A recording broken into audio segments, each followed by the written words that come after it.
Content que vous soyez. OK. Bien content que vous soyez là. C'est avec un très grand plaisir c'est avec un grand plaisir qu'on vous souhaite la bienvenue à la section Québec des retraités fédéraux.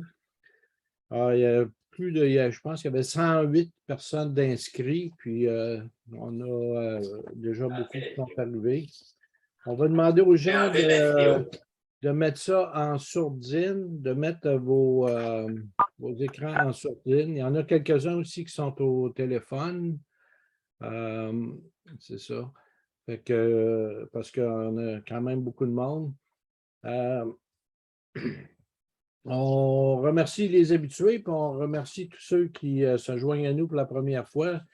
Ça fait déjà quelques visioconférences qu'on fait, puis on a d'autres qui s'en viennent, qui vont sûrement vous intéresser. Notre invitée, Mme Anessa Kimball, est professeure titulaire au département des sciences politiques de l'Université Laval. Professeur Kimball dirige le Centre de la sécurité internationale à l'École supérieure des études internationales depuis 2019. Professeur Kimball est aussi à la co-direction de deux thématiques du réseau canadien sur la défense et la sécurité. Un sur la sécurité et l'autre sur la sécurité climatique et l'OTAN. J'ai lu sa biographie, là. Il y en a beaucoup, beaucoup de choses. Fait que je vais laisser ceux qui sont intéressés aller sur notre site web. Là, ils peuvent avoir toutes les informations. Puis le titre de la conférence, c'est l'OTAN et les enjeux pour le Canada en 2022. Je pense que ça, on voit déjà que ça intéresse beaucoup de monde. Puis c'est vraiment d'actualité. Et on voit dernièrement, il faut vivre d'espoir. On voit que les Ukrainiens regagnent un peu de terrain. Fait que c'est pas qu'on est des partis pris, mais je pense qu'on est bien contents. Puis on les encourage. J'aimerais ça remercier un petit peu avant d'aller plus loin, un grand merci à Jean-Marc Demers, qui est notre président du comité qui s'occupe des visioconférences. Il est toujours à la recherche de choses intéressantes et avec son équipe, il travaille fort pour essayer de trouver des invités puis s'assurer que tout fonctionne bien. Puis je remercie aussi Edna, qui est notre télésino dans Bobino, pour ceux qui s'en souviennent. C'est elle qui est à la régie. Mais là, ce matin, on est trois à la régie. Il y a Micheline puis moi aussi qui se sont embarqués dans un jeu très dangereux. Fait que, on espère que tout va aller bien. On enregistre la session. On la mettra disponible quelques temps seulement pour... il y a des gens qui nous ont appelés qui ne pouvaient pas venir, mais qui étaient vraiment intéressés. Fait qu'on leur offrira de regarder la vidéo. Nous, on s'en sert aussi l'enregistrement pour prendre des captures d'écran, puis on met ça sur notre infolette, tout ça. Fait que c'est pas pour distribuer à TikTok ou je ne sais pas quoi, là, mais c'est vraiment pour nous autres. C'est ça, fait que, étant donné qu'on est beaucoup de participants, on vous demande de garder vos micros en sourdine. Il y a la fonction clavardage, chat, ça dépend de la version que vous avez.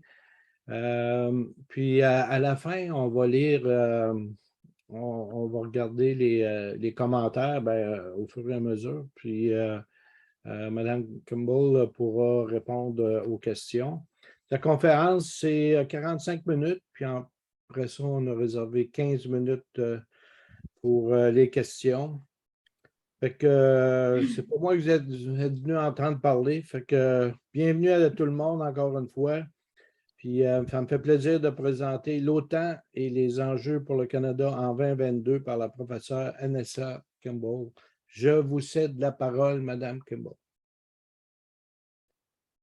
Merci beaucoup pour l'invitation. Est-ce que vous m'entendez bien? Oui, Marouane. Parfait. Donc, ça me fait toujours plaisir de venir jaser avec des nouvelles audiences. Fait comme je suis beaucoup habituée d'être devant les médias ou des académiques. Donc, je me réjouis d'être devant vous autres. Donc, sans plus tarder, je vais commencer. Donc, voici, je vous donne une plan de ma présentation. Donc, je sais que c'est assez ambitieuse, mais on va y aller.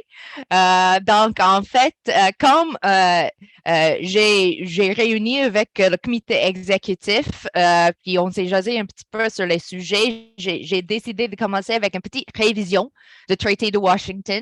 Après ça, on va jaser l'Arctique, le NORAD, les risques de guerre RCBN et après ça, changement climatique et la sécurité, le rôle de l'OTAN avec le nouvel centre d'excellence qui devrait débuter l'année prochaine. Donc, juste pour vous donner un petit rappel du traité de Washington, il y a plusieurs articles qui nous intéressent, mais grosso modo, on rentre dans justement l'approche des institutionnalistes rationnels qui vont souligner l'importance des traités pour justement la gestion des problèmes stratégiques. Donc, les problèmes stratégiques sont, en fait, j'ai une liste que je peux vous fournir à la fin, mais sont en fait le problème d'engagement, le problème l'incertitude face à l'avenir, l'incertitude face au comportement des partenaires dans l'avenir. Donc, c'est justement tout ce qui sont les problèmes autour, les acteurs vont essayer de créer des institutions pour régulariser le comportement. Deuxièmement, on sait que cette design-là donne beaucoup de précision, mais aussi il y a un certain niveau de discrétion autour de l'interprétation des acteurs ou des signataires à la traité. Et c'est là où on voit qu'il y a certaines frictions qui vont sortir entre les alliés. Et finalement, on voit un traité qui a quand même une certaine flexibilité qui fait en sorte que l'OTAN en soi était capable de réagir à ce qu'on appelle des chocs exogènes comme la fin de la guerre froide le 11 septembre.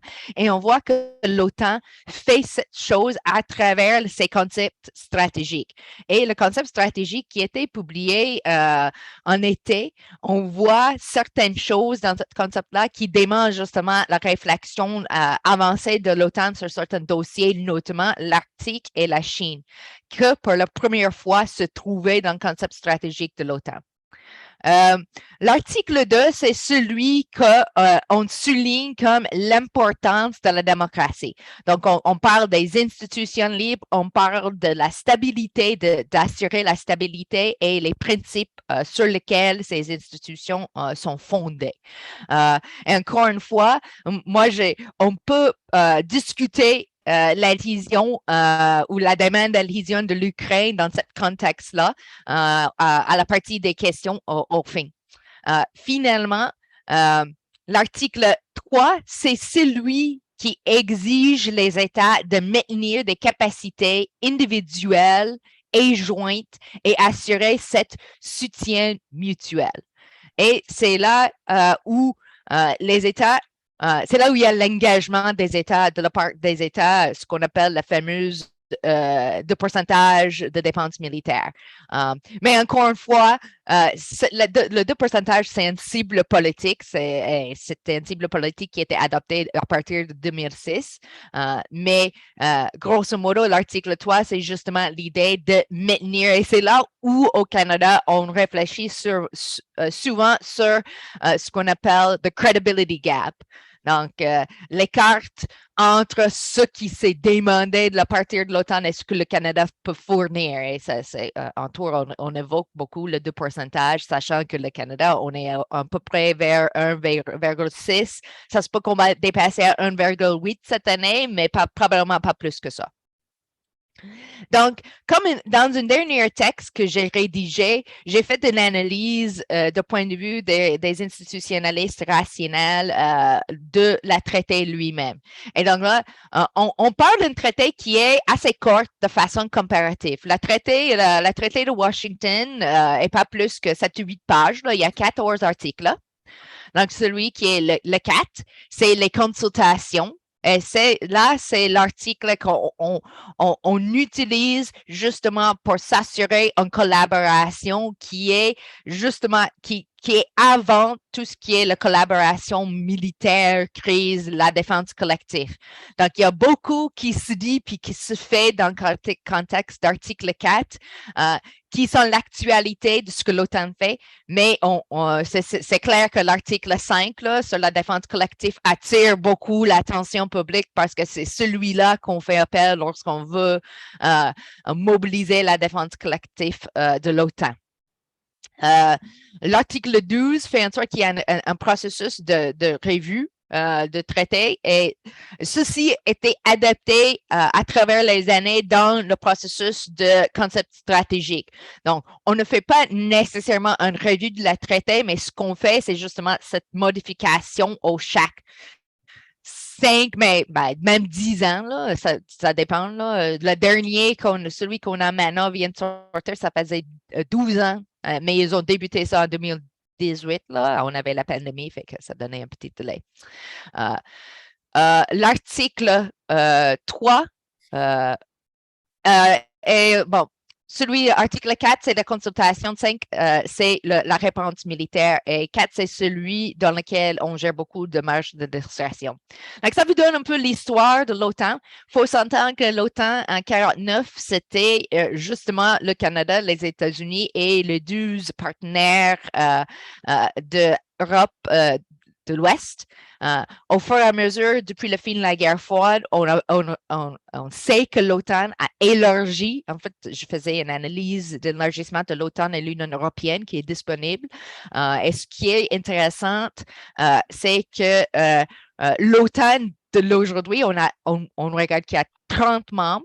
Donc, beaucoup d'hétérogénéité parmi les membres.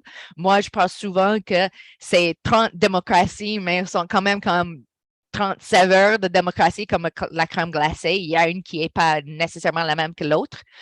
Et on voit justement que des fois, il y a des frictions qui arrivent justement en raison des politiques nationales des États.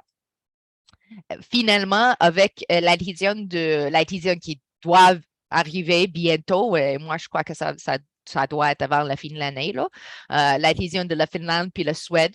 C'est juste la Turquie qui reste la dernière qui n'ont pas signé ou qui n'ont pas ratifié les protocoles d'accession pour la Finlande puis la Suède. On peut discuter ça encore à la partie questions-réponses. Donc, ça vous donne un peu la courte révision de traité de l'OTAN, les principes, les essentiels. Et comme j'ai dit, le concept stratégique de 2022, c'est la première fois qu'on observe justement que l'OTAN évoque l'Arctique et l'importance de l'Arctique pour l'OTAN.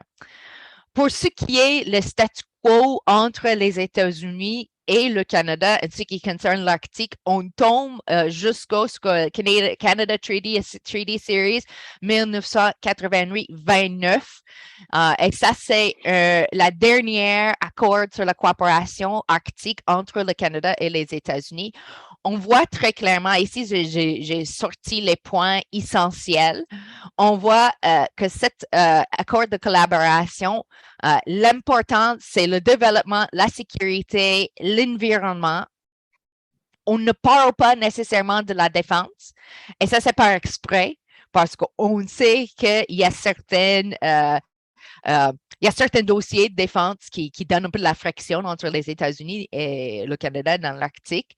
L'autre chose qu'on souligne, c'est justement que cet accord-là va également noter l'importance de droit de la mer, the UNCLOS, United Nations Convention Law of the Sea, Convention on the Law of the Sea. Ce qui est intéressant, c'est qu'ils disent dans cet accord-là, on doit tous le respecter, mais les États-Unis n'ont jamais signé ni ratifié la Convention de droit sur la mer. Mais selon le corpus de droit juridique américain et les avocats à l'international, il dit que les États-Unis vont le suivre comme la droit coutumière. Ce qui donne aussi un peu de marge de manœuvre parce que droit coutumière, on peut quand même mettre dans le placard des fois quand on le veut. Fait que, autre que ça, une autre façon justement de comprendre comment les États eux-mêmes visent le découpage de l'Arctique, c'est justement regarder ce qu'ils ont les derniers accords. Donc, j'ai mis une carte ici qui était ressourcée par le Conseil de l'Arctique, dans lequel on voit justement le partage des responsabilités et ce qui traite tout ce qui est les opérations de recherche et sauvetage. Et donc, ça donne un peu une idée de quelles sont les limites que les États eux-mêmes voient dans leur capacité. Déjà, on voit que le Canada prend une tranche qui est assez large et on prend ça tout avec un peu de sel, en sachant que le Canada, ça fait depuis des années qu'on a essayé d'avoir des brises-glaces, que peut-être, on peut dire qu'il y a un peu de soutien pour le Canada si jamais il y a vraiment une grosse crise dans cette région-là. Mais je crois que aussi, ça donne une idée de qui sont les acteurs qui se voient, qui se déclarent comme les acteurs centraux dans la région.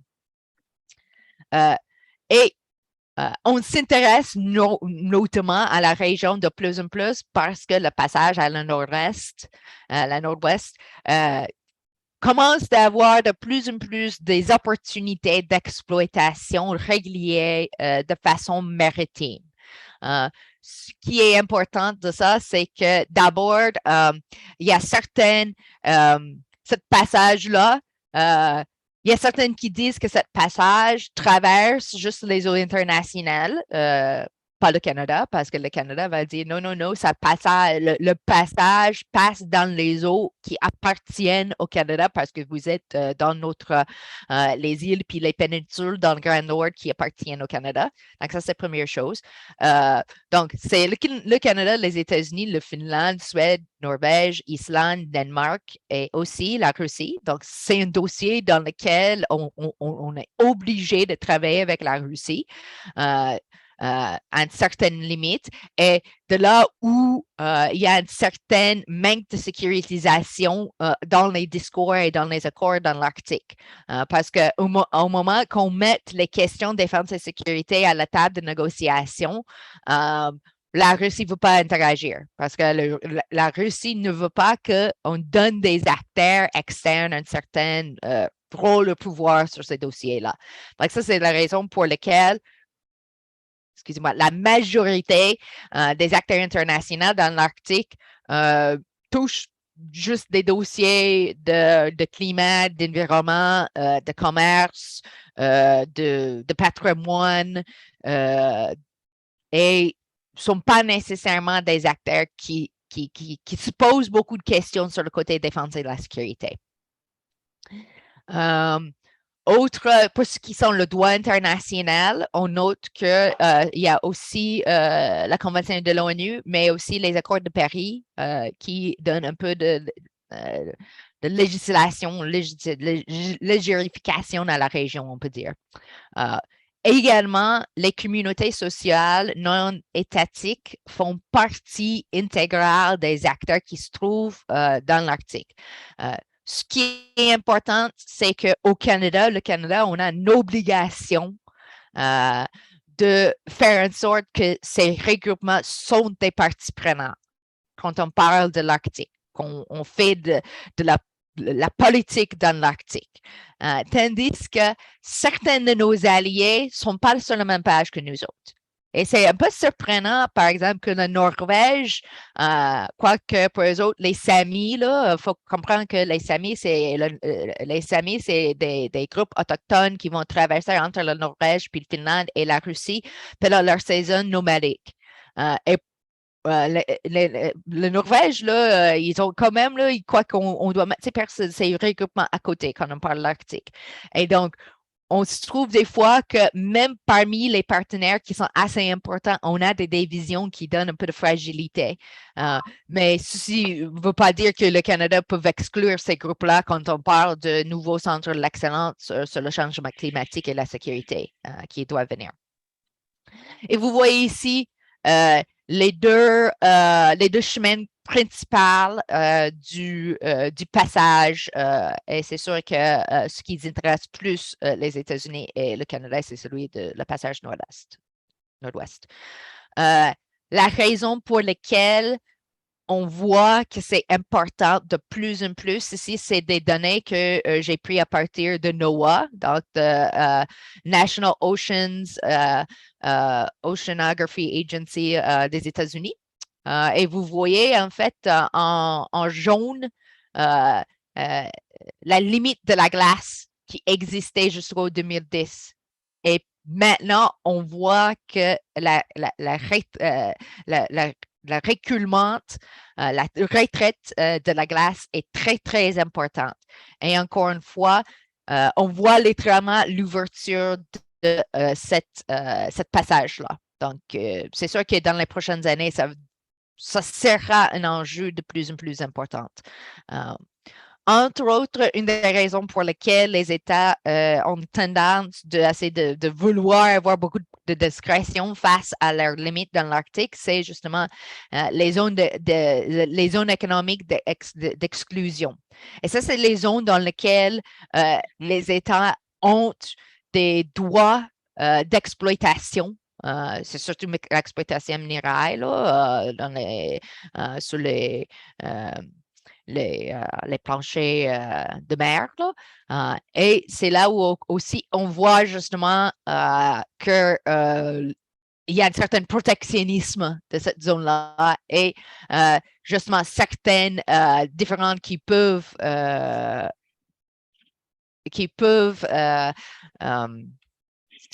se trouver. Et déjà, on avait vu certaines entre certains États. Notamment, on vient de voir le film finalement du Whiskey War entre le Canada et le Danemark. Le Whiskey War, c'était quand même un peu un parti comédie, mais aussi un parti de signalisation. Ça datait depuis des années. C'était une île, comme je les ai mis dans le premier diapo, c'était une île dans le Grand Nord où c'était pas très grand là, c'était une île très rocheuse. Il y avait personne qui vivait là-dedans, en fait. Et il y avait un peu une certaine comédie dans laquelle le Canada, les forces navales du Canada vont mettre un drapeau canadien, puis vont laisser une bouteille de whisky canadienne, puis un mois après, la force navale de Danemark vont prendre le drapeau canadien, vont lever le drapeau de Danemark, vont prendre une bouteille de whisky et vont laisser une bouteille de schnapps. Et c'est ça que ça passait pendant 50 années. Et donc, oui, c'est une contestation territoriale, mais ce n'était pas très violent. Mais encore, il faut noter que parmi toutes les régions du monde, l'Arctique a le plus des revendications territoriales. Et ça, c'est assez intéressant pour une région dans laquelle il y a presque personne qui vit. Et ça dénote justement l'importance de ces revendications territoriales. C'est souvent autour justement des ressources économiques et autour d'avoir cette zone d'exclusion économique. C'est une des régions dans lesquelles on a besoin de collaborer avec plusieurs des acteurs, pas juste les États, mais aussi les Autochtones, aussi les organisations internationales, les organisations non gouvernementales. On a de plus en plus des instances de gouvernance locale dans l'Arctique. Le Canada a travaillé beaucoup depuis les dernières années. J'ai un collègue qui travaille beaucoup dans la gouvernance dans l'Arctique, qui travaille justement avec ces communautés-là pour les aider d'institutionnaliser leur propre système de gouvernance qui ressemble un peu le système qui est au moins de rédiger des documents de gouvernance qui peuvent être soumis au gouvernement du Canada. Donc, La question de la souveraineté de l'Arctique, le dossier, en fait, quand j'ai posé la question au Conseil juridique américain pour l'Arctique, il disait que c'était comme un peu un quip, mais on s'entend de ne pas s'entendre. We're agreeing not to agree. En fait, il y a une lettre d'échange entre le Canada et les États-Unis et qui donne un peu le statu quo, qui est en fait on s'entend qu'on ne s'entend pas sur toutes les limites de la territoire, mais on s'entend que cette friction-là n'est pas une raison qui doit nous éviter de collaborer puis coopérer dans le développement responsable de cette région-là. Et je crois que ça demande assez très clairement la relation assez pragmatique entre le Canada et les États-Unis. On accepte qu'il y a certaines choses qu'on ne s'entend pas, mais aussi on doit continuer à travailler dans ces dossiers parce qu'on ne peut pas juste les mettre à côté parce qu'on a un certain désaccord. Pour les Américains, c'est essentiel que le trafic maritime il y a une garantie. Aussi assurer la sécurité de ce trafic-là, sachant que de plus en plus, il y avait des sous-marins de la Russie dans la région. Notamment en hiver 2020, il y avait 3 sous-marins de la Russie qui ont été submergés en dessous la glace, puis ils ont sorti tous ensemble, puis il n'y avait personne qui savait que la Russie était là, puis ils ont mis leur drapeau dans la glace. Encore une fois, ça donne un peu un signal aux États partenaires de l'OTAN que la Russie est là. Ils voient cette région comme une région dans laquelle ils ont le droit de traverser, ils ont le droit même de mettre leur drapeau. Et donc, ça continue. Dans cette région-là, on a un défi justement entre assurer la protection, la sécurité et la défense, mais aussi la protection de l'environnement. Le plus qu'on fait, point de vue, disons, militaire, point de vue sécurité, il va y avoir des externalités. Si on décide de bâtir des radars dans le Grand Nord, il va y avoir des externalités face à l'environnement, des externalités, des coûts additionnels. Et encore une fois, on est dans une période de discussion assez intense entre le Canada et les États-Unis avec la modernisation de NORAD qui doit venir d'ici les prochaines années. L'Arctique est devenu de plus en plus important dans le dossier défense et sécurité et au fur et à mesure que les relations entre la Russie, la Chine et les États-Unis se sont déstabilisées du point de vue de défense stratégique. Et là, je parle de défense antimissile. Je ne sais pas si tous les membres connaissaient les défenses antimissiles, mais en principe, l'idée, c'est que dès qu'il y a un missile qui est lancé, soit par Moscou ou Pyongyang, Beijing, des antimissiles, on vise justement de détruire ce missile-là avec un missile de défense. Et juste pour vous dire, c'est quelque chose qui est extrêmement compliqué à faire. On veut la technologie, je peux vous donner quand même une autre présentation d'une heure sur le développement de ce système-là qui était allé jusqu'au Star Wars de Ronald Reagan, que peut-être certains d'entre vous rappelaient Ronald Reagan avec son Star Wars. Et on est allé jusqu'au George Bush, et Clinton et tout là, le système qu'on a aujourd'hui qui est de plus en plus compliqué, mais aussi qui a démontré une certaine capacité, notamment en Israël, qui est une des États qui ont acquis ce système-là. Donc, ce qui s'est passé, c'est que le NORAD, c'est le système qui a un mandat d'avertissement dans l'espace, dans l'aérospace, donc la défense de l'air et la défense continentale de l'espace. Depuis l'année 2006, après le 11 septembre et le Binational Planning Group, le NORAD a fait certaines modifications modifications, mais notamment une des choses qui était ajoutée à le NORAD, c'était justement un amendement en 2004 pour que les Canadiens doivent être consultés si jamais il y a si jamais le NORAD, dans le contexte du NORAD, il veut faire une réaction du bouclier antimissile. Dans le contexte actuel, moi, j'ai voyagé déjà à Cheyenne Mountain. Vous avez tout le monde qui est dans la même salle. Vous avez les Canadiens qui sont épaule à épaule avec les Américains. Et ils vont voir les missiles qui approchent. Et, OK, on avertit le monde qu'il y a un missile, mais au moment que c'est le contrôle puis le commandement de réponse, ils vont vous dire à leurs collègues canadiens, OK, vous vous retirez de la salle puis on va faire la décision. Et encore une fois, le fait que le Canada n'est pas là quand ils font la décision, c'est un peu intéressant pour le Canada parce qu'on comprend toute la géographie. Et donc, si on croit que la Russie va lancer un missile puis va traverser l'Europe et l'Atlantique plus que le pôle Nord, il faut que vous reveniez à l'école puis prendre des cours de géographie. Donc, évidemment, le trajet le plus important des missiles, c'est justement le trajet du Grand Nord. Et vous voyez ici certaines, ici vous voyez justement l'image, la première image ici, c'est l'image qui provient de NORAD lui-même. Ça, c'est les lignes des radars qui étaient les lignes d'avertissement. Donc, on a créé justement le premier qui était Due Distant Early Warning, qui est dans le Grand Nord, et Mid-Canada, et le Pine Tree. Mid-Canada, c'est aussi appelé McGill, mais c'est appelé McGill au Canada, mais aux États-Unis, il l'appelle Mid-Canada. Et dernièrement, c'est Pine Tree, qui est celui qui croise la frontière.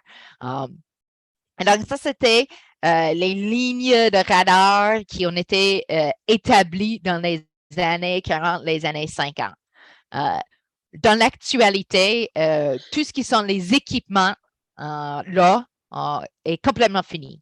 Ils ont fini leur vie. Ils ont fini leur vie même il y a 10 ans. Donc, c'est comme, on est un peu là, c'est une auto qui a peu de descente, puis on veut le pousser.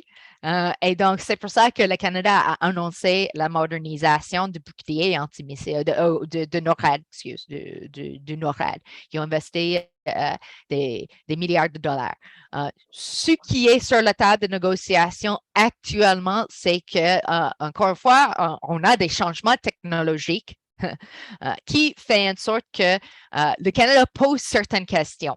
Est-ce que, dans le contexte environnemental, est-ce que c'est mieux de ne pas essayer de construire des radars fixes? Est-ce que c'est mieux, par exemple, d'investir dans des radars qui sont plus mobiles, dans lesquels on peut les déplacer peut-être plus facilement face au risque? Parce que vous vous rappelez que le système NORAD, on n'avait qu'un ennemi. C'était les ours noirs, les bombers qui venaient de la Russie, de l'Arctique. En 2022, on a beaucoup plus de menaces. Ce n'est pas juste la Russie. On a des menaces qui proviennent de la Chine, des menaces de Corée du Nord. Il y a juste quelques journées qui viennent lancer un missile envers le Japon. Donc, encore une fois, l'idée que la seule menace vienne d'une réaction, c'est fausse. Et dans ce contexte-là, le Canada, les États-Unis et les partenaires de l'OTAN devraient réfléchir sur comment justement assurer une certaine défense et un système d'avertissement dans lequel on peut vraiment défendre si jamais il y a un lancement d'une missile balistique. Et je dis ça parce que en grosso modo, si jamais il y a un lance de missiles balistiques envers le Canada et les États-Unis, ça dépend d'où ça soit lancé. Et donc, on prend pour acquis que le trajet puis la période de temps pour faire une réaction est beaucoup plus court, le plus proche que le missile est lancé. Et on fait de plus en plus, ce qu'on appelle au début, on voulait le détruire dans le mi-trajectoire. Maintenant, on fait de plus en plus vouloir le détruire avant que ça prenne le mi-trajectoire. Puis, c'est que ça prend après le mi-trajectoire qu'on est capable de savoir où ou d'avoir une meilleure idée où le missile cible. On n'est pas capable, par exemple, dans l'avant-trajectoire, de savoir si le missile va cibler Ottawa, Washington, Vancouver, Portland.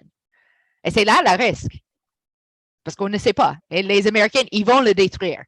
Et si vous croyez qu'ils vont le détruire aux aires américaines, là, encore une fois, revenez à l'école parce que c'est certain que ça sera fait au Canada, dans le Grand Nord. Et on croise les doigts qu'il n'y a pas des effets néfastes parce que les simulations disent que souvent c'est détruit, complètement détruit. Mais si c'est nucléarisé, il peut y avoir des retombées. Encore une fois, on est dans la projection. On l'avait testé, mais la réalité, c'est que c'était jamais testé avec une arme nucléarisée. Donc, encore une fois, on est un peu dans le système. On sait que ça marche. Et on sait que ça marche assez bien parce qu'on sait que Iron Dome en Israël a fait le job. Mais quand même, l'Israël a beaucoup moins de territoire que le Canada et les États-Unis. Non, ils ne sont pas dans la même game que nous autres. Fait que on a beaucoup d'insécurité et beaucoup de risques encore qui restent dans la région. Et je vous donne ici une carte qui a été créée par mon collègue de géographie, Frédéric Lasserre, qui est aussi une experte sur l'Arctique, toutes questions arctiques. Et ce qui est intéressant, c'est qu'il a mis quand même tout ce qui sont les limites pour les bombers avant qu'il faut qu'ils font un refueling. Et aussi les trajectoires possibles des missiles et les bases militaires. Ben, il faut noter qu'au Canada, on littéralement, on prend pour acquis que ce soit Bagotville ou Cold Lake, dans lequel on va faire la défense. Tout, c'est une base militaire qui appartient à l'OTAN. Elmendorf, c'est les Américains. Donc, encore une fois, vous voyez que littéralement, on s'entend que ce soit les Américains ou l'OTAN qui est peut-être en première ligne de défense avant celui de Bagotville ou Cold Lake. Mais il ne faut pas oublier que dans le contexte de l'OTAN et du NORAD, le Canada a des obligations de maintenir des avions de chasse, des AWACS et certains équipements justement pour maintenir ces engagements. Et souvent, il y a des débats à Ottawa, est-ce qu'on a besoin, est-ce qu'on en a besoin pas, mais littéralement, si on ne garde pas un niveau de capacité minimum, on ne sera pas capable de joindre nos engagements qu'on a faits. Et c'est là, je crois souvent qu'il y a une certaine crainte par les Alliés et les États-Unis qu'il n'y a pas, on dit peut-être pas assez de goût pour la défense hardcore, là. Et ça, c'est aussi une question, c'est aussi une question notamment des politiques de Trudeau contre contre le mise en arme dans l'espace. Donc, ça, c'est une autre chose, mais encore une fois, ça, c'est question-réponse. Alors, pour ceux qui sentent la question de guerre nucléaire, chimique, radiologique, biologique. C'est sûr qu'il y a un risque. Il y a de plus en plus un risque. Il y a un risque qui est élevé à la limite qu'on est rendu dans un mode dans lequel les menaces ne sont pas juste des menaces étatiques. Il y a des menaces terroristes, il y a des menaces, même des menaces extrémistes radicales de droit à l'interne du Canada, là, à l'interne des États-Unis, on l'a vu, là. Et donc, on peut dire, c'est quoi le risque? Ça dépend de l'enjeu. Dans l'actualité, je crois qu'un risque d'aller à la limite nucléaire, c'est faible, mais il y a beaucoup de marge de manœuvre pour un risque modéré de l'usage des armes chimiques, biologiques et radiologiques. Probablement biologiques et chimiques avant radiologiques. Et c'est sûr que on l'a vu, la ligne rouge était dépassée par la Russie en Syrie. Et on a vu que le président américain, à l'époque, Obama disait, là, si vous utilisez les armes chimiques, là, on va vous punir, puis il n'y avait rien qui était fait. Donc, encore une fois, il y a un certain point d'interrogation peut-être à côté des engagements américains dans Kazoo. Dans l'actualité, le Canada fait pas partie du Centre de l'excellence de l'OTAN sur les armes RCBN. Ça, c'est une autre chose. Il y a quand même un centre d'excellence dans lequel il y a un sous-groupe des partenaires qui collaborent justement sur ces risques-là, sur la doctrine, sur la formation et tout ça. Donc, il y a des moyens par lesquels le Canada peut profiter plus des expertises des alliés. Dans l'actualité, on fait beaucoup de confiance sur les Américains. Et on rappelle tous de l'administration Trump et comment, à un moment donné, peut-être trop de confiance a fait en sorte qu'on se tire dans le pied à un moment donné, surtout avec la guerre de commerce. Dans ce contexte-là, avec le conflit en Ukraine, on voit notamment que la Russie fait de plus en plus des choses dans des autres États limitrophes. Donc, exemple, les minoritaires russophones en Arménie ont commencé avec des différentes frontalières avec l'Azerbaïdjan. On voit aussi certains autres conflits qu'on croyait avant gelés, qui ont peut-être dégelé un peu dans la crise actuelle de la Russie entre l'invasion de la Russie en Ukraine. La surveillance maritime et aérienne est essentielle dans ce qui se passe actuellement en Europe. Tout ce qui sent le NORAD, c'est l'institution internationale qui surveille tout ce qui est les lancers de missiles, tout ce qui est les vols militaires, tout ce qui est les vols civiliens. Et donc, à travers les années, le NORAD a quand même pris des responsabilités qui sont de plus en plus entre cet axe défense sécurité nationale. Et donc, ça joue un rôle assez important. Et ceci, c'est tout à côté de ce que le NORAD fait avec les urgences environnementales, par exemple des hurricanes, des inondations, des choses comme ça. Le NORAD va également traquer tout ça. Et collaborer avec les agences civiliennes dans les réponses aussi. Et donc, malgré le fait que la pensée conventionnelle, c'est que beaucoup de NORAD, c'est le côté défense, probablement au moins une tiers de ce que le NORAD fait, c'est de plus en plus du côté civil, urgence civilien. La Chine et la Taïwan. Les États-Unis, Biden, il y a 2 semaines, viennent d'annoncer que si jamais il y a une attaque sur la Taïwan, les États-Unis sont prêts à envoyer des soldats militaires. Par la suite, la bureaucratie voulait qu'il y ait un peu, et mange les mots, là, il disait non, on ne va pas aller assez loin que ça. Mais ça, c'est assez Biden-esque. Je disais qu'il dit des choses qui sont peut-être plus avancées. C'est quelque chose que Reagan faisait aussi, là. Et puis après, il attend pour que la bureaucratie le suivait. Donc, ça reste à voir si c'est vraiment un changement de politique. Pour ce qui est de la Corée du Nord, un développement assez important dans leur dossier d'anti-prolifération, c'est qu'ils viennent d'adopter une doctrine récente de première frappe. Et ça met la risque beaucoup sur la Corée du Sud. Les États-Unis n'ont pas répondu à ce changement de position politique, ni les alliés, mais on voit notamment que ça met beaucoup de pression sur la Corée du Sud et j'imagine que depuis il y avait le missile qui a été lancé il y a 2 jours qu'on parle beaucoup avec nos alliés en Asie Sud-Est pour améliorer la situation. Aussi, l'usage de CBR, ça pourrait aussi un groupe dissident, le terrorisme radicaliste. Et moi, comme c'est un sujet qui m'intéresse beaucoup, je prévoyais faire une recherche de terrain cet été et en automne. Je vais visiter le centre d'excellence qui touche ces questions-là. Également, le centre d'excellence sur la sécurité énergétique, parce que le Canada ne fait pas partie de ce centre d'excellence non plus, qui est assez surprenante. Et donc, quand je fais un travail sur ces centres d'excellence qui vise justement à aider l'Alliance à la transformation de l'avenir. Et donc, quand on regarde plus largement le monde, on se pose beaucoup de questions face à le firepower.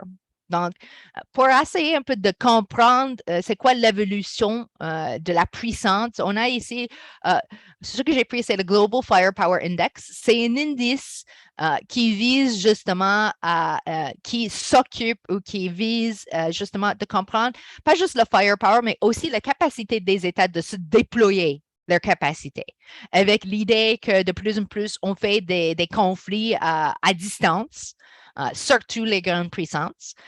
Et donc, il faut prendre en compte cette capacité-là. Et donc, l'idée, c'est que le plus proche à zéro, le plus proche, le plus prépondérant, le plus de pouvoir que l'État a. Et ce qu'on voit très clairement, c'est que c'est pas le fait que, et si on regarde même le budget canadien, depuis les années, le budget canadien à la défense, on continue d'hausser nos budgets.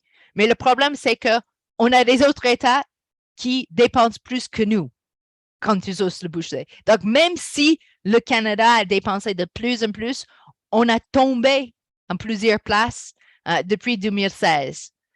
Et donc, on note justement que ce n'est pas juste dépenser. C'est aussi regarder ce que les autres dépensent, mais ce qu'ils achètent aussi. Et ça, c'est une autre question que je vais explorer dans un projet qui suit parce que je travaille sur justement le partage de fardeau dans l'OTAN et tout ce qui est et sachant qu'on va faire une grosse période de réacquisition parce qu'on vient de donner beaucoup de notre équipement militaire à l'Ukraine. Et donc, le Canada, dans l'année prochaine, ça sera, probablement les 2-3 années prochaines, ça sera des grandes acquisitions militaires. On va aller, et ce qui va être ce qui commence à être intéressant en Ukraine en actualité, c'est que ils ont utilisé tout l'équipement qui ont été donnés, qui était des suites de l'Union soviétique, les vieux équipements. Et maintenant, ils procurent, ils reçoivent des dons, des équipements qui sont de l'autre technologie nouveau. Là, le Canada envoie les nouveaux blindés, on envoie les HIMARS. Les États-Unis viennent d'envoyer 18 HIMARS. Là. Même le Canada, on veut l'avoir des HIMARS, puis on envoie à l'Ukraine. Donc, encore une fois, la prochaine année, il va y avoir beaucoup de négociations et de bargaining autour de cette question-là. Finalement, la question de changement de sécurité climatique et la sécurité. Le Canada a une opportunité assez importante en ce moment-là. En 2002, ils ont commencé le processus de négociation avec l'OTAN pour créer et héberger un centre d'excellence sur le changement climatique et la sécurité. En juin, l'été dernier, l'OTAN a répondu avec une réponse favorable.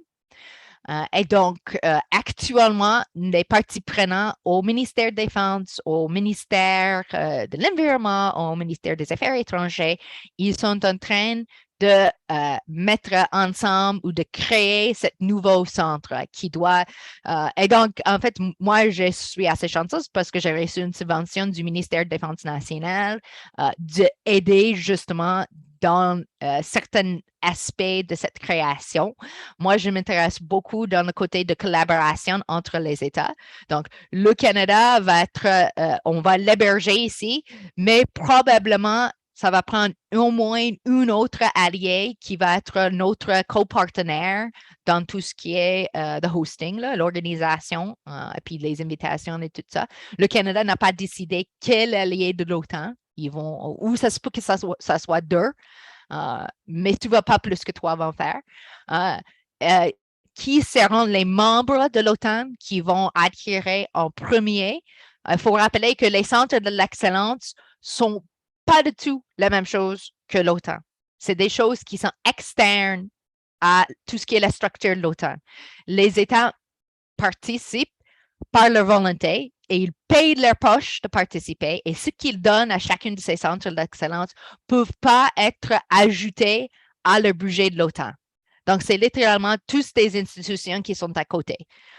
Et mon intérêt à ces institutions-là, c'est dû au fait que le CASGO de Canada va être le 30e centre d'excellence de l'OTAN qui doit ouvrir. Mais on n'a aucune études comparatives. Et donc là, ça, c'est une des choses que je fais dans ce travail-là. Alors, autre que organiser tout ce qui est le côté institutionnel, tout ce qui est le côté qui va être les partenaires, le Canada a un rôle très, très important dans la création de l'ordre du jour commun. Quels sont les enjeux? Quels sont les problèmes? Comment, avec quels partenaires on devrait collaborer dans ce centre-là? On a les enjeux de ce qu'on appelle la sécurité environnementale, une insécurité humaine, les menaces humanitaires qui sont reliées justement à tout ce qui est le paquet de réchauffement et l'hausse de niveau de verre, qui va déstabiliser les infrastructures, les côtes, les estuaires du Canada, sachant que les estuaires du Canada sont très, très importantes du côté environnemental, mais aussi économique. Et aussi, on peut imaginer que si on a une hausse de 2-3 mètres, tous les villes du Canada qui sont à bord des eaux, là, on a aussi un problème dans les grandes villes. On a un problème des inondations dans beaucoup des régions. Il ne faut pas aller trop loin, juste imaginer les inondations qu'on a vécues des fois dans la région au printemps.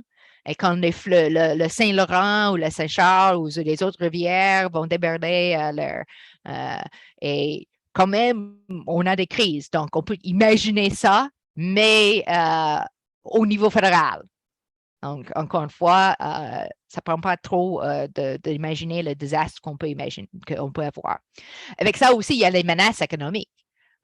C'est sûr que s'il y a un désastre environnemental, il y a des externalités économiques. Les externalités qui peuvent aller jusqu'au la perte de commerce ou les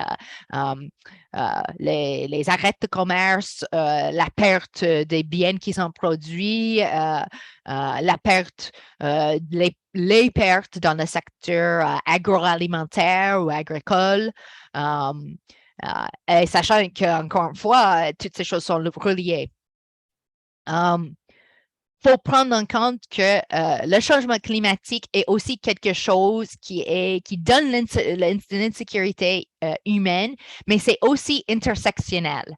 À la limite qu'on sait que les riches vont être capables de se protéger, vont être capables de se déplacer, des choses comme ça.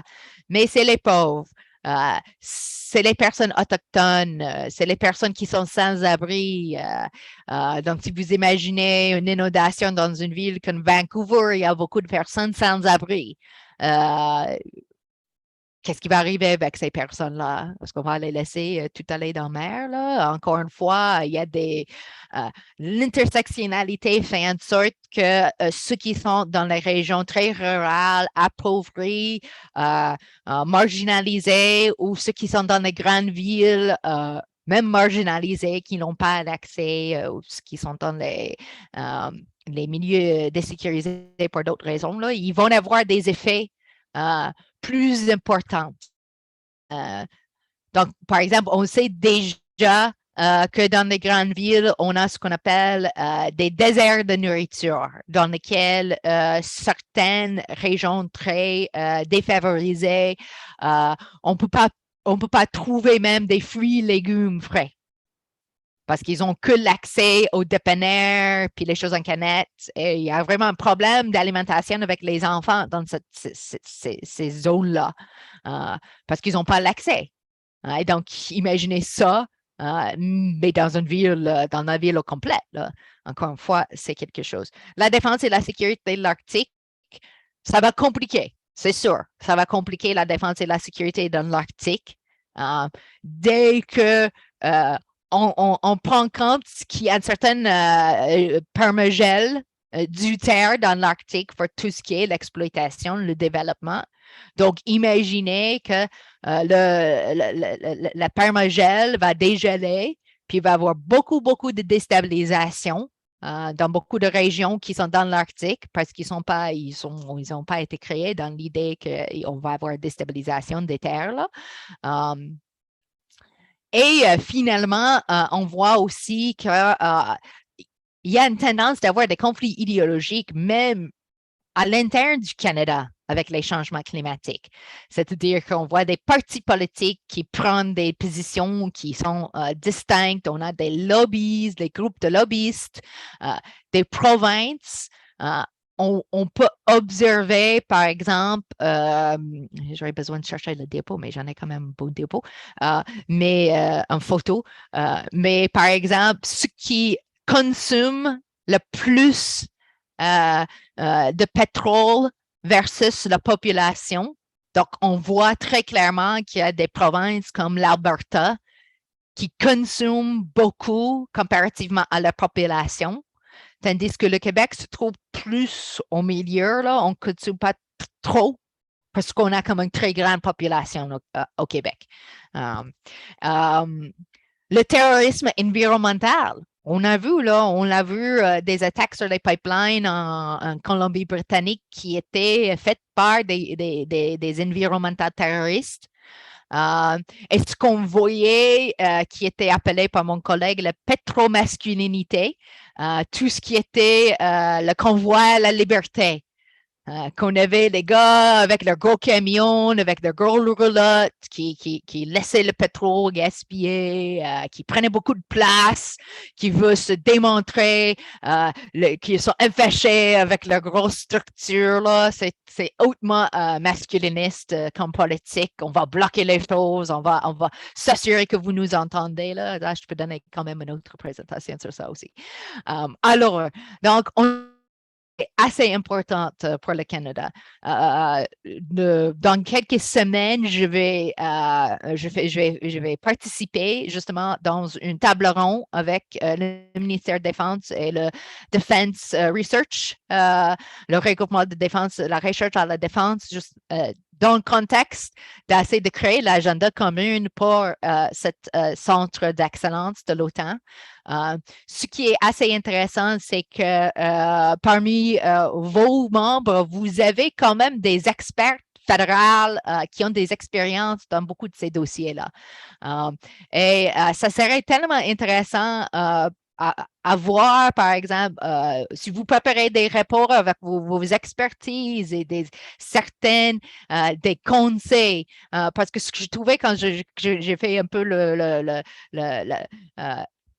revue de vos membres, c'est qu'en fait, vous tapez beaucoup de diversité, de pluralité de tout ce qui est. Et je vois mal comment il y a un autre moyen dans lequel on peut trouver tellement d'expertise, mais aussi tellement de monde qui sont passionnés avec un intérêt dans ce dossier. Et pour moi, c'est aussi quelque chose d'intergénérationnel. J'ai un fils et je vois mon fils, il est tellement, il se soigne l'environnement dans une façon que moi, je suis extrêmement conscient. Là. J'ai un fils qui amène, puis s'il voit quelque chose qui est jeté à terre, là, il va prendre des choses, jeter ça dans la poubelle, puis que on est vraiment dans une aube d'avoir une génération qui nous suit, qui a une autre vision que nous autres.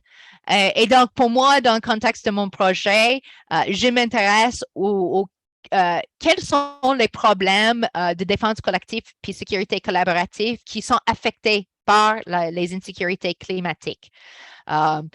Quels sont les risques pour des régions, pour des villes, pour ce qu'on appelle des théâtres d'opération et aussi des commandements, sachant qu'on a des commandements au Canada, on a des commandements de l'OTAN.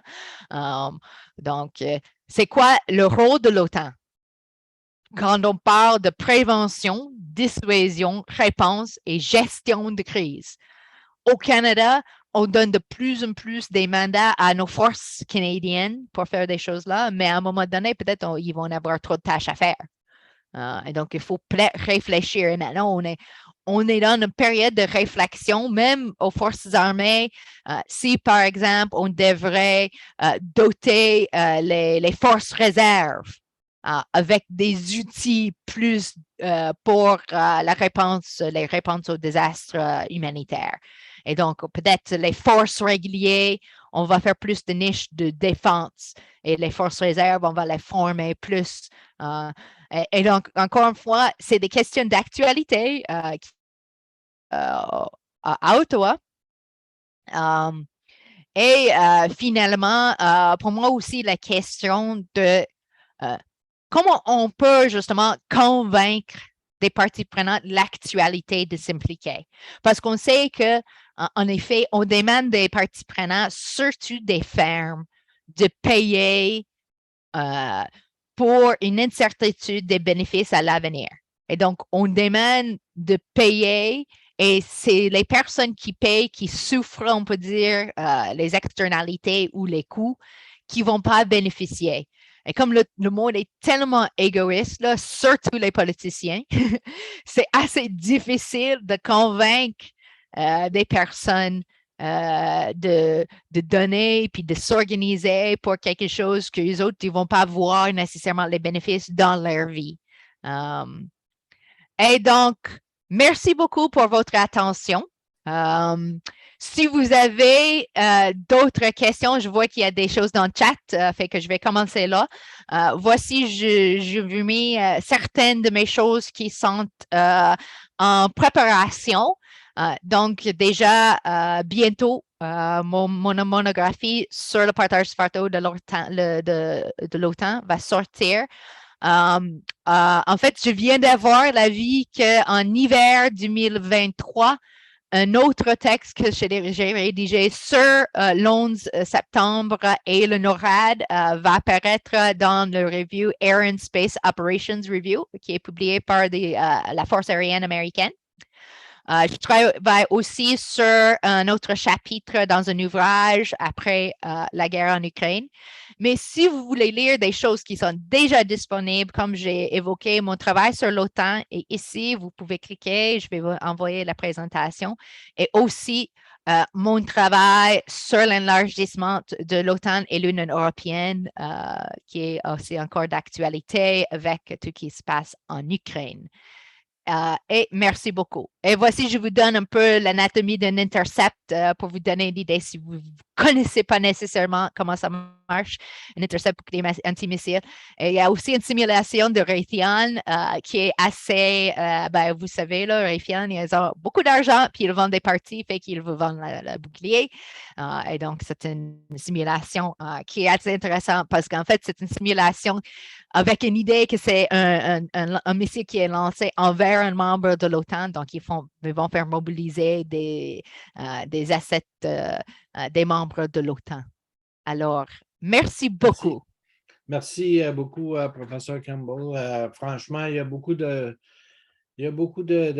matière à penser.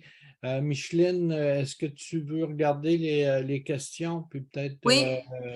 Voulez-vous que je passe à travers, professeur, les questions avec vous? La PowerPoint disponible, oui, parce qu'on va rendre disponible la présentation, l'enregistrement. Alors, automatiquement, les PowerPoint vont être disponibles à travers la présentation. Et puis, ce que je voulais dire, il y a une question ici. Le traité de Washington était traité avant une mentalité de 1949. Pensez-vous qu'on pourra demander à l'amender avec la pensée de 2022? Oui. En principe, si vous lisez le traité de l'OTAN, il n'y a pas de possibilité d'amendement dans le traité. Ce qu'on fait, c'est qu'on fait la pratique dans le concept stratégique. Et c'est là, en fait, le concept stratégique devient un peu la doctrine qui guide l'OTAN. Donc, ils viennent de publier leur nouveau concept stratégique. En fait, il était sorti en été 2022. Mais ils ont commencé à préparer le concept stratégique en 2018, puis c'était piloté par Madeleine Albright. Mais ce qui est intéressant, c'est justement le fait que l'OTAN, on a vu l'OTAN qui a dépassé ses frontières géographiques avec ce qu'on appelle out of area, mais maintenant avec un regard sur la Chine, ça change aussi la donne. OK. Pour être partenaire de l'OTAN, OK. Donc là, j'ai un texte que vous pouvez référer à ce texte-là. Mais le processus d'adhésion à l'OTAN, ça commence avec une adhésion à ce qu'on appelle le partenariat pour la paix. Le partenariat pour la paix a été créé en 1993 et ça inclut donc tous les États qui veulent adhérer à l'OTAN, mais aussi des États qui veulent collaborer avec l'OTAN davantage. Donc, si vous regardez la liste, ce n'est pas tous les membres qui veulent, mais c'est le processus par lequel, si on veut l'adhérer à l'OTAN, tu dois être dans cette institution-là. Et dans cette institution-là, si vous êtes dans le processus d'adhésion, il y a ce qu'on appelle des MAP, des plans d'adhésion des membres, Membership Accession Plans. Donc, ces plans-là sont créés aux 5 ans.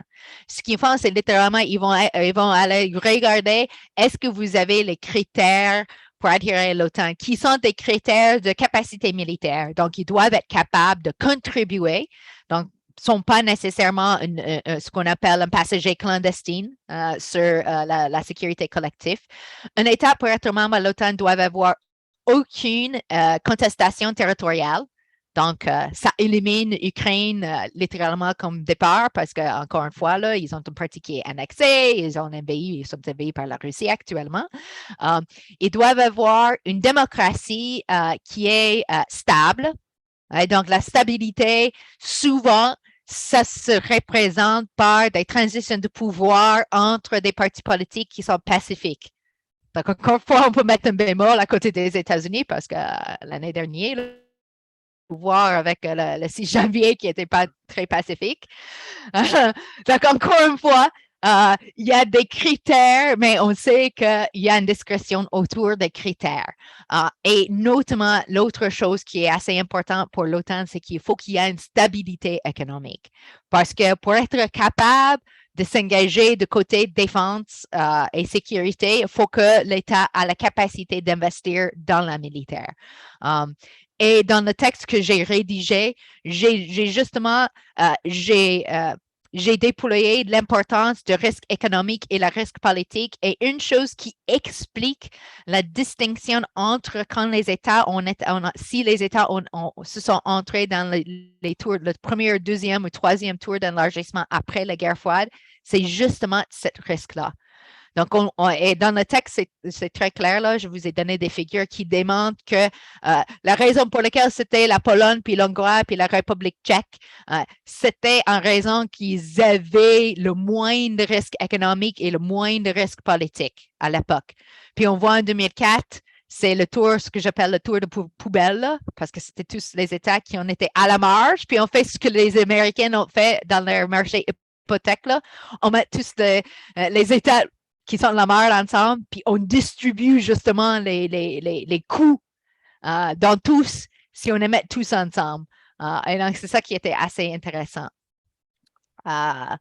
Oui, la Russie est en Arctique. Ce qui est intéressant et très bon pour le Canada, c'est qu'avec le Finlande puis le Suède qui vont entrer dans l'OTAN bientôt, ça va augmenter la sécurité du Canada dans l'Arctique. Parce qu'on sait que le Canada, depuis des années, on a une présence qui est peut-être physique et peut-être un peu plus fictionnelle des fois qu'opérationnelle. Et je dis ça parce que moi, j'en connais moi, je vis à Québec, puis que ma voisine, c'est le Basse-Ville-Cartier. Je connais des collègues qui sont des vendeurs, qui sont allés à Resolute Bay, puis ils disaient, là, littéralement, là, nos armes, là, ça ne marche pas quand il fait moins 30, là. Fait que vous avez fait quoi quand une nuée vient? Tandis que le AK-47, là, ça marche en moins 40, là. Puis c'est très, très facile. C'est une arme qui est très brute, là, mais c'est très efficace dans tous les environnements. Donc, on se pose la question des fois, est-ce que la technologisation est quand même peut-être une mauvaise chose parce que ça fait en sorte des fois qu'on se rend avec l'équipement qu'on n'est pas capable d'utiliser. Et donc, encore une fois, l'OTAN, le plus qu'on a des membres de l'OTAN qui ont des intérêts et qui sont des parties prenantes dans l'Arctique, l'OTAN va prendre plus et plus de place dans l'Arctique, je suis certaine. Là. Surtout parce que ce qu'on voit avec la Russie, une des raisons pour lesquelles ils continuent le conflit en Ukraine, c'est justement parce que autre que leur accès à la mer Noire, là, leur seul autre port pour la force navale, c'est Murmansk, qui est littéralement gelé en hiver. Donc, ils n'ont aucune autre façon d'envoyer leur flotte navale, sauf par la Grande Nord, s'ils veulent aller en Europe. S'ils ne gardent pas nécessairement une base navale dans la mer Noire. Et ça explique la raison pour laquelle ils ont annexé l'Ukraine et Sébastopol, parce que ça sert justement à ce besoin qu'ils ont. Et ça explique la raison pour laquelle ils regardent Odessa comme une autre possibilité d'avoir un port naval. Et donc, encore une fois, le conflit entre l'Ukraine et la Russie a des implications pour tout le monde. Ce n'est pas juste en Europe. La modernisation de NORAD, maintenant, on fait des négociations. Ce qui est clair, c'est que, et moi, je travaille aussi sur le NORAD et sur l'accord de NORAD. Ce qui est assez intéressant dans le NORAD, c'est que le Canada a réussi quand même de sécuriser au moins des consultations. Donc, les États-Unis ne peuvent pas faire trop des choses sans dire les Canadiens. Mais c'est-à-dire, les États-Unis ont quand même beaucoup de pouvoir puis marge de manœuvre quand on parle d'une réaction contre un missile. Et il faut rappeler qu'actuellement, on n'a aucune, ou on est très, très limité dans nos capacités de répondre à un missile croisière. Donc, ce qu'on a, c'est une défense contre les missiles balistiques, mais il faut que ça soit balistique. Là. Si c'est un missile croisière qui est beaucoup plus proche à la Terre, là, on est très, très limité. Et là, il y a un risque aussi avec ces missiles-là. Les missiles hypersoniques, encore une fois, ça c'est une des questions, ça c'est une de sujets de négociation entre le Canada et les États-Unis avec la modernisation. Justement, les États-Unis veulent que le Canada achète des équipements qui vont être de plus en plus capables. Mais encore une fois, il y a une question au Canada et ça revient au niveau interne, en fait, parce qu'on sait que c'est Pierre Elliott Trudeau qui avait mis devant une politique contre la mise en arme ou ce qu'on appelle weaponization of space, là, le mot m'échappe en français, et le public croit que c'est ça ce qui défend ce missile balistique, mais c'est pas ça. Parce qu'on ne va jamais dans les espaces. Là, on est encore dans les airs de globe, là, du monde. Là, donc, c'est ça. Il y a une absence de transmission de la bonne information à la public canadienne et c'est vraiment un problème. Ils n'ont jamais réussi à faire ça. Et j'ai quand même un autre travail qui s'appelle Dancing the Hokey Pokey. Canada Strategic Defense et NORAD, et dans lequel je dis que le Canada fait un très mauvais job de cette danse-là depuis des années. Jolie,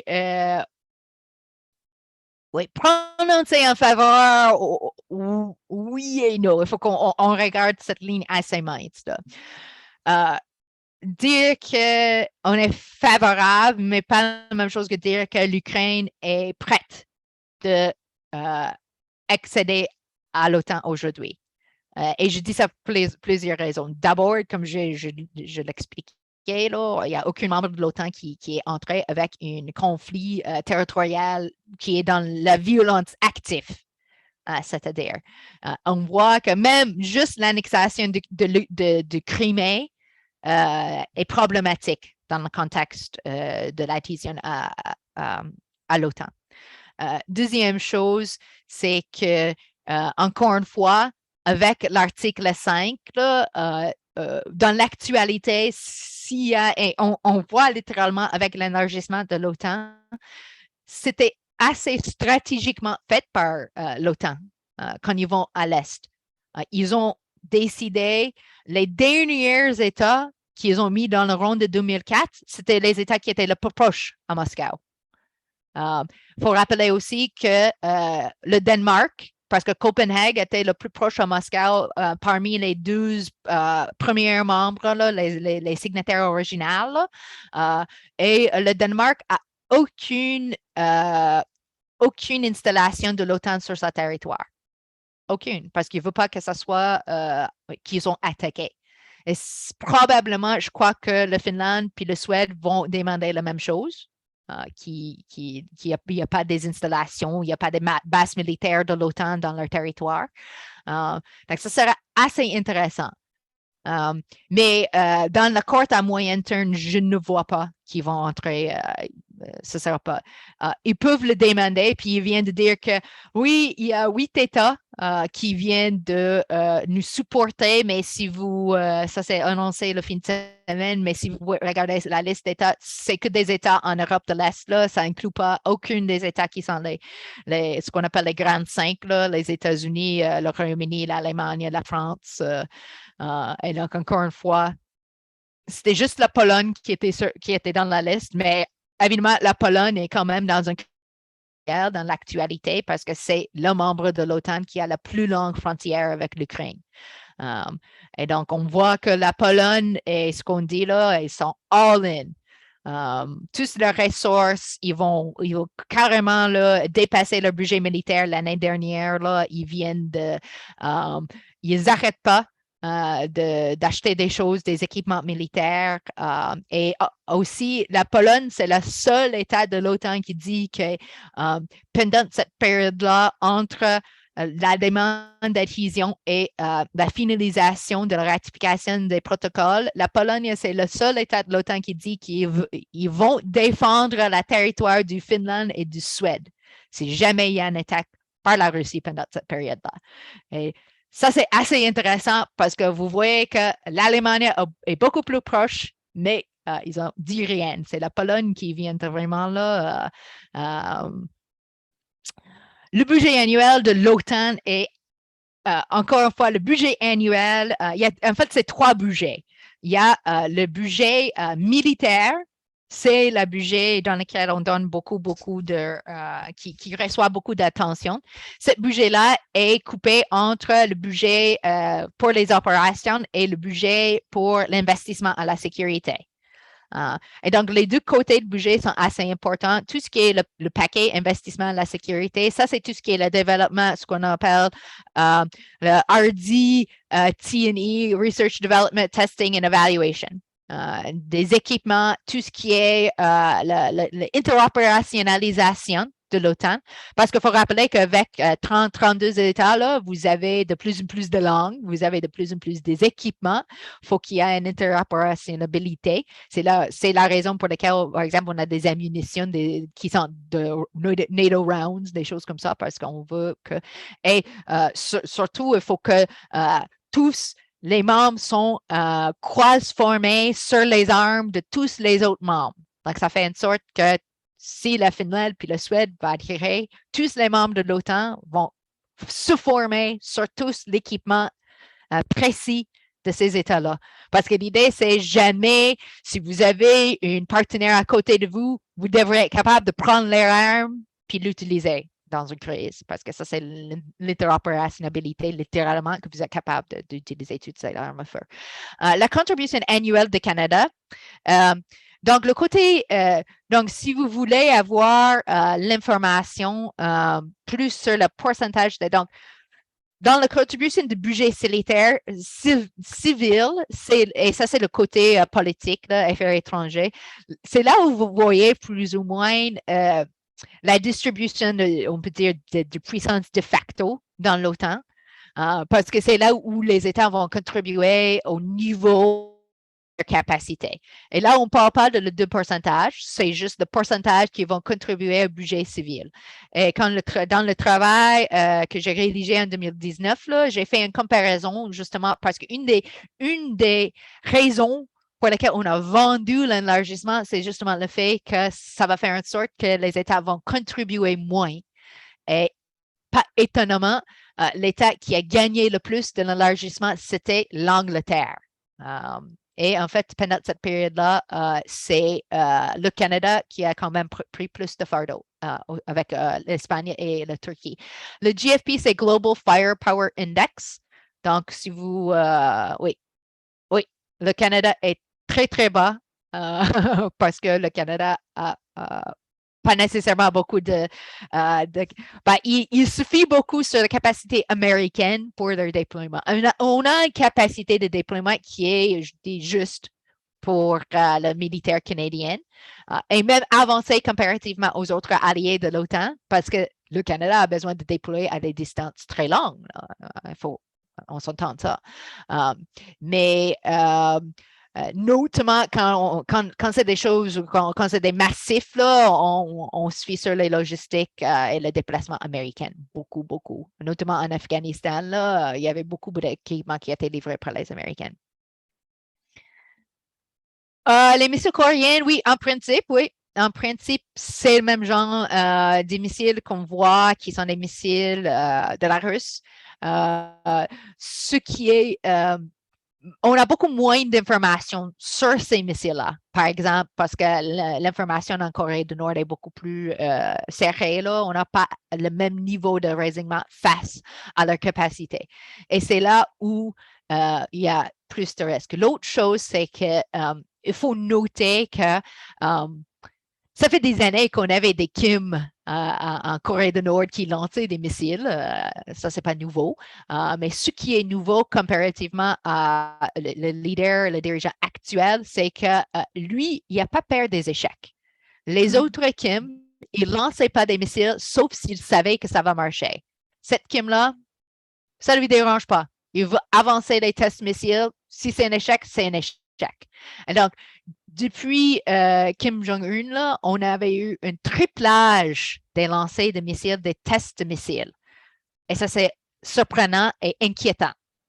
Parce que ça veut dire qu'il est prêt de dépenser beaucoup, beaucoup d'argent pour que ça se détruise pour rien, juste pour prendre une deux choses. Et c'est ça qui devrait donner plus d'inquiétude à Corée du Sud puis au Japon, sachant que c'est les deux États. Les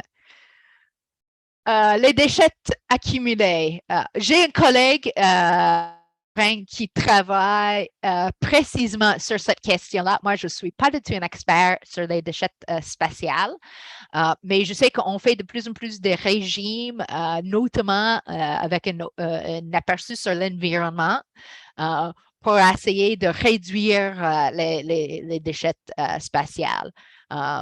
Et encore une fois, il y a assez de déchets spatials qu'on doit les surveiller, les majeurs déchets spatials tout le temps pour éviter justement des collisions avec des satellites et des choses qui sont de l'actualité. La position de Trump, oui, il faut parler de Trump. OK, bon, Trump était bon parce que je dis souvent à mes collègues canadiennes, même s'ils ne l'aiment pas, je dis la bonne chose avec Canada, c'est que vous êtes toujours de bonne foi. Vous êtes toujours de bonne foi à tout le monde. Et des fois, ça, c'est pas une bonne chose parce que vous croyez que les Américains vont toujours élire des leaders qui sont compétents, qui ne sont pas fous. Puis évidemment, on s'est trompé avec Trump, là. Il y a des explications et moi, l'autre chose que je fais, c'est que je couvre des élections fédérales américaines. Je peux l'expliquer en longueur comment ça se fait qu'on a trouvé avec Trump d'une façon ou de l'autre. Mais ce que ça fait, c'est qu'on a vu plusieurs choses. D'abord, Ottawa était quand même mis dans une position, ils ont appelé ça la politique de bain, là, le donut policy, dans lequel ils ont traité la Maison-Blanche comme le Timbit dans le milieu qui n'existe pas. Et puis, ils ont jasé avec tous leurs autres contreparties au ministère, au secrétaire d'État, au ministère d'État, au ministère de la Défense, puis ils ont traité comme le White House, on va mettre un bémol, puis dit, OK, on devrait collaborer, continuer notre relation quotidienne, même s'il y a quelqu'un dans la Maison-Blanche qui dit n'importe quoi. Et ça, c'est comment ça marchait grosso modo. Quand j'ai parlé avec des personnes, par exemple, à NORAD, à Cheyenne Mountain, ils disaient, oui, à Washington, oui, on sait, on a un président qui est assez, qui lit des choses qui sont pas nécessairement, qui convergent pas nécessairement avec nos politiques, mais nous autres, là, on fait notre travail quotidien, là, on a des tâches à faire, on a des mandats, là, juste parce qu'on a un président à Washington, qui dit certaines choses, on est encore obligé de faire notre surveillance, de faire nos missions de monitoring sur les airs, là, de faire notre tâches. Là, et je crois que c'était comme, il a créé des frictions, notamment beaucoup de frictions au niveau des commerces et des affaires étrangères, mais de point de vue de défense, c'était pas si pire que ça, parce que Trump n'a jamais remis en question, par exemple, la sécurité continentale. Question plus l'OTAN que la sécurité continentale. Et il a remis en question l'OTAN assez et mis la pression sur les États de l'Est qu'ils ont quand même, ils suivaient avec des hausses budgétaires. Donc, il y a certains qui disent que même si Trump était assez difficile, il faisait des choses qui a quand même qui a aidé l'OTAN, notamment par cette peut-être une remise en question de la cohésion qui a forcé certains alliés de prendre plus de charges de leur fardeau dans l'OTAN et plus de responsabilités dans l'OTAN. Est-ce qu'il y a des autres questions? Je pense qu'on va arrêter là parce qu'on va en avoir encore pour longtemps. Je vous remercie beaucoup. Super intéressant. On voit que c'est très, très complexe. Si je retiens je focus seulement pour le Canada, là, mais si je fais un court résumé, je pense que vous avez quand même démontré un peu l'écart de crédibilité qu'il y a entre le Canada, ce que le Canada fait et l'OTAN. Je pense que c'est des questions qu'en tant que citoyen, il va falloir se poser. L'Arctique prend de plus en plus d'importance suite à ce qui est arrivé avec la Russie.